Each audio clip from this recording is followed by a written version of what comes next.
പ്രവാസി മലയാളിയിലേക്ക് സ്വാഗതം. ഗൾഫിൽ നിയമലംഘനങ്ങൾക്കും കുറ്റകൃത്യങ്ങൾക്കും കനത്ത ശിക്ഷയാണ് കാത്തിരിക്കുന്നത്. അത്തരത്തിൽ നിയമലംഘനങ്ങൾക്ക് അറസ്റ്റിലായാൽ തന്നെ പുറത്തു കടക്കുക എന്നത് എളുപ്പമല്ല.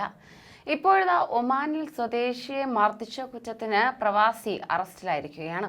ഒമാൻ പോലീസാണ് പ്രതിയെ അറസ്റ്റ് ചെയ്തത്. പ്രവാസി മലയാളി മർദ്ദിക്കുന്നതിന്റെ ദൃശ്യങ്ങൾ സോഷ്യൽ മീഡിയയിൽ വൈറലാണ്. പോലീസിന്റെ ശ്രദ്ധയിൽ ഈ വീഡിയോ എത്തിയതിന് പിന്നാലെയായിരുന്നു ഇയാളെ അറസ്റ്റ് ചെയ്തത്. ഒമാൻ പോലീസ് തന്നെയാണ് ഇത് സംബന്ധിച്ച കാര്യങ്ങൾ പുറത്തുവിട്ടത്. സ്വദേശി യുവാവിനെ പ്രവാസി മർദ്ദിക്കുന്ന വീഡിയോ കണ്ട് കാര്യങ്ങൾ അന്വേഷിച്ചപ്പോൾ അത് സത്യമാണെന്ന് പോലീസ് കണ്ടെത്തിയിരുന്നു. ഇതുകൊണ്ടാണ് മറ്റ് നടപടിക്രമങ്ങളിലേക്ക് പോയതെന്ന് ഒമാൻ റോയൽ പോലീസ് പുറത്തിറക്കിയ പ്രസ്താവനയിൽ പറയുന്നു. പ്രതിക്കെതിരെ തുടർ നടപടികൾ സ്വീകരിച്ചിട്ടുണ്ട്. പിടിയിലായ പ്രവാസിയെക്കുറിച്ചുള്ള മറ്റു വിവരങ്ങളൊന്നും പോലീസ് പുറത്തുവിട്ടിട്ടില്ല. അതേസമയം പെരുന്നാൾ അവധി ആഘോഷിക്കാനെത്തിയവർ പാർക്കുകളിലും ബീച്ചുകളിലും മാലിന്യം ഉപേക്ഷിച്ചത് വലിയ തലവേദനയായിരിക്കുകയാണെന്ന് അധികൃതർ അറിയിക്കുകയും ചെയ്തു. കുപ്പികൾ, ഭക്ഷണം കഴിച്ച പാത്രങ്ങൾ, ഭക്ഷണാവശിഷ്ടങ്ങൾ അടങ്ങിയ കവറുകൾ തുടങ്ങിയവയാണ് പുറത്ത് വലിച്ചെറിഞ്ഞിരിക്കുന്നത്.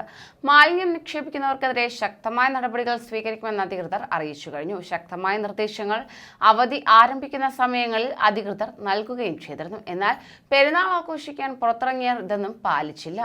കൂടുതൽ പ്രവാസി വാർത്തകൾക്കായി ഈ ചാനൽ സബ്സ്ക്രൈബ് ചെയ്യൂ.